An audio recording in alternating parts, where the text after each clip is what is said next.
Hi everyone, and welcome back to Maths and Physics with Mr. Simons, where we make maths easy and we get you exam ready. Right, so today's lesson, grade 11 exponents. Remember, exponents taught in grade 11, but we're dealing now with surprise exponential exam questions that were tested grade 11 and 12, right? So this is to make sure that we don't surprise you again now in your final exams, right? So let's look at problem number 1. Rewrite the following expressions as powers of x, right? So they gave me x times the square root of x times square root of x times square root of x over the 8th root of x to the power 7 for 4 marks. So x there is x to the power 1. Right, to write something from third format into exponential as a rational exponent, I assume you remember the exponent inside goes on top and the exponent outside goes at the bottom. So square root has an invisible 2 in front there, so x becomes 1 over 2. Right, for the second one, because I have a square root and another square root, that would become half times the other half on the outside. That is according to the third law of thirds. Right, we come to the fourth x here. That's going to become half times the half times the half.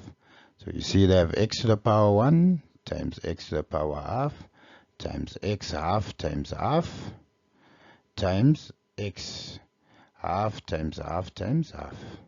The bottom, we have 7 inside, so 7 goes on top as my numerator and 8 goes as my denominator, 7 over 8. So 1 mark for the top line and 1 mark for the bottom line. So technically now I have 1 plus half. Half times half gives me a quarter plus, right, half times half times half, 1 times 1 times 1. 2 times 2 is 4 times 2 gives me 8.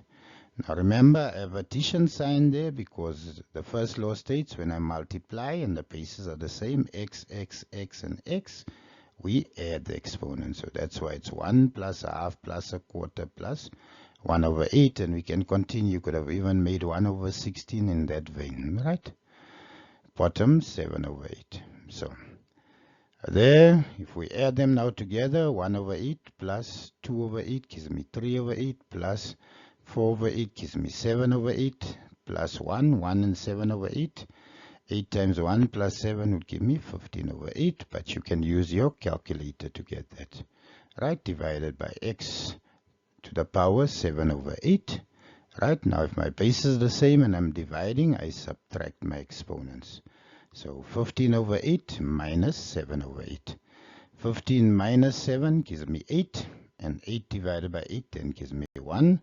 So my final answer here, x to the power 1. Right? Let's go look at the second problem. Solve for x. So there we have 9 times 2 to the power x minus 1 equal 2 times 3 to the power x. So this is where my whole base is actually a fraction. So be careful and follow. Right? So first I'm going to split. So 9 I know is 3 to the power 2. That there can be written as 2 to the power x times 2 to the negative 1 equal 2 times 3 to the power x. Now to write a negative exponent as positive, I'm going to take it to the bottom. So that becomes 2 to the power 1. And I'm left with 3 to the power 2 times 2x in top equal 2 times 3 to the power x. From there, if I cross multiply, I want to get rid of the denominator. So 2 to the power 1 times 2 to the power 1 gives me 2 to the power 2. And I'm left with 3 squared times 2 to the power x equal 2 squared times 3 to the power x. Now objective is we want to solve for x, so we always put our x's on the same side. Right? So first, I need to get rid of 3 to the power 2 that's attached to x there, so I'm going to divide by 3 to the power 2. What I do on one side, I must do on the other side. So there 3 to the power 2 cancels 3 to the power 2, and I'm left with 2 to the power x. The side here now would have 2 to the power 2 times 3 to the power x times 3 to the power 2. Now I want to get rid of 3 to the power x. It needs to go where all the x's are on the left hand side. So there I'm going to divide by 3 to the power x. What I do on one side, I have to do on the other side. Right, so 3 to the power x divided by 3 to the power x, they cancel. So I have 2 to the power 2 over 3 to the power 2 left here, and 2 to the power x over 3 to the power x. Right, now because the exponents are the same, I can take it out as a common exponent, so that becomes 2 over 3 to the power x. You have 2 to the power 2 over 3 to the power 2. Because the exponents are the same, I can take it out as a common exponent, so that becomes 2 over 3 to the power 2. Right? Now, my bases are the same, so I can drop them, therefore x equal 2. So 1 mark there for correct expansion, another mark here for simplifying and getting all the x's on the same side and my values on the same side, taking out the common factor and answer. Right, next problem. Solve for x. Now here we're testing, can you factorize rational exponents? So I have x minus 3x half equal 4. First I take the 4 over, negative 4, and we give you 1 mark for standard form. Right, so in short, we are testing, can you take the 4, the factors of 4, and get to 3. So you should know minus 4 times positive 1 gives me negative 4, but minus 4 plus 1 gives me negative 3. You can see the middle terms as x to the power half. Right, that's the variable. And there we have x to the power 1. I assume you know half plus half would give me 1. So whatever the exponent is here, if this is 1, this will always be half of what's given there. If that was 4, this would have read x squared. If this was 8, that would read x4. So this is always half of what's ever given there. So factors of x to the power 1 is x half times x half. Bases are the same, so half plus half gives me 1. Right? And then minus 4 plus 1. So x to the power half equal 4 if I take the negative 4 over, or x to the power half equal negative 1. Alright?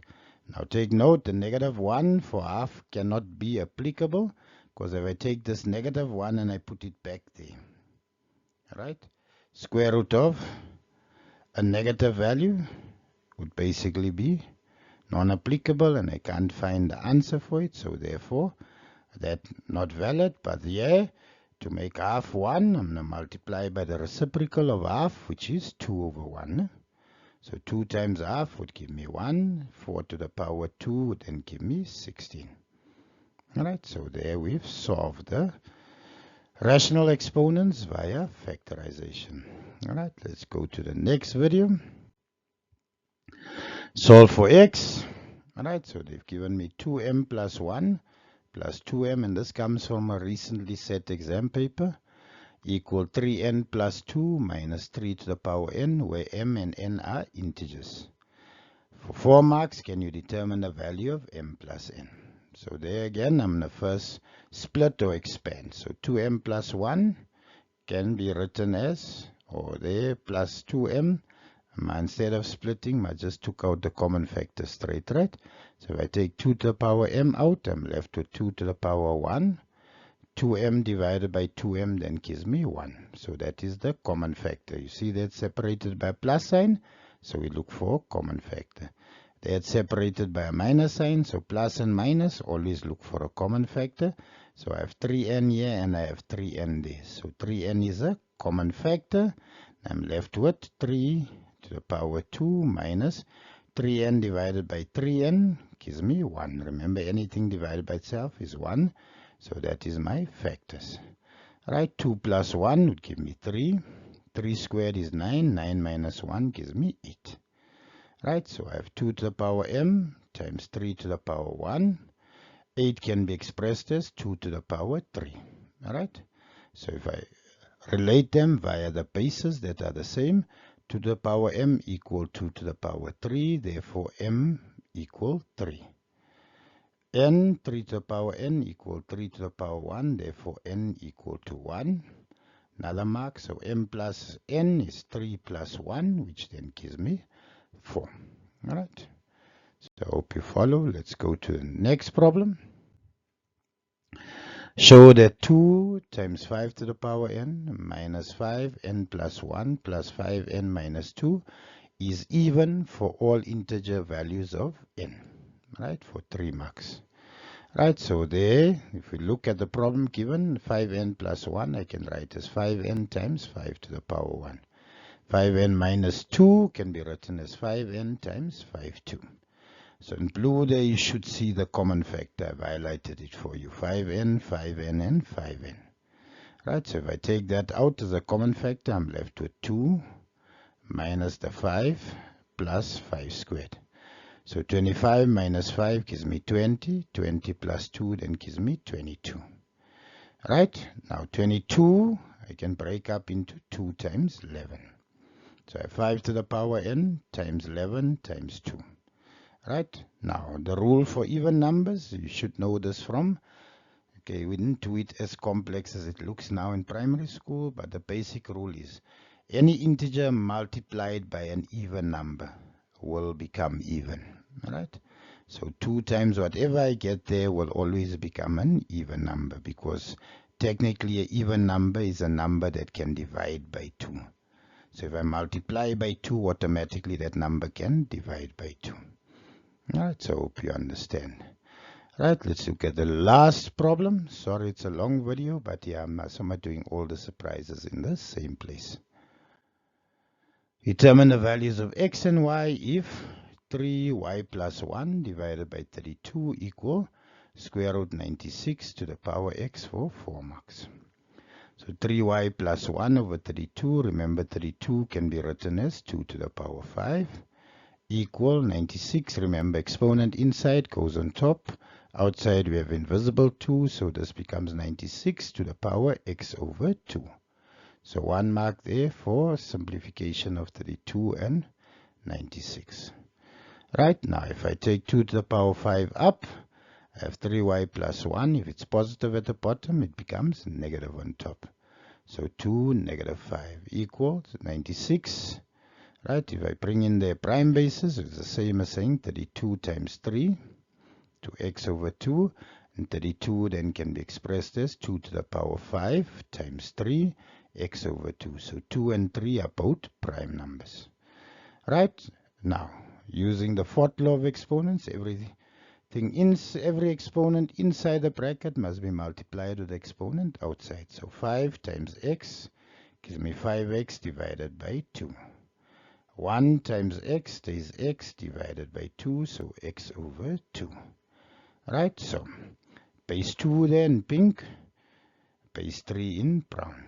Right, so if I start with x for base 2, 5x over 2 must equal minus 5. Right, so minus 5 equal 5x over 2. Get rid of the denominator by multiplying it away. Negative 5 times 2 would give me negative 10. Equal 5x to get to x. Negative 10 divided by 5 gives me x equal negative 2. 1 mark. Then if you see for base 3, I can say y plus 1 equal x over 2. Alright. Now x in itself there is negative 2. So negative 2 over 2 gives me negative 1.